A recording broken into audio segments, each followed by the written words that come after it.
Meron ako ditong mga buto-buto ng beef sa bahay kaya pinalambot ko lang tapos nilaga ko, nilagyan ko ng mga gulay.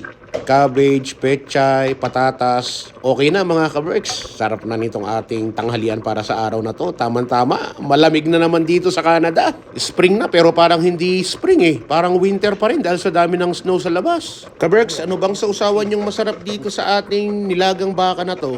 Paki-comment nga dyan sa baba. Magandang araw po sa inyong lahat at maraming salamat sa inyong panonood. Chris Cusinero, ang inyong kapamilya, kapuso, katropa, kabarkada at ka-Berks.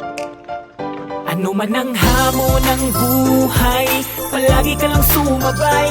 Piliin mo laging sumaya, kay Chris Cusinero panalo ka. Di lang pagluto at sa kusina, sa adventure ay kasama. Sa lugar na kakaiba, halika na kay Chris Cusinero na. Halika na't sumama ka at manood. Mga matay mamamangha, di lang dyan ang mabubusog. May mga lugar pa lang, ganito ang nangyayari. Kapag nakita mo, mapapawaw, mapapagrabe. Mga ka-Berks, tara muna gala. Mga lugar dito kanyang ipapakita. At sa pagluto, matik kayo ay tatakamin. Pag Chris Cusinero, matik papasarapin. Yum! OFW na nagsumi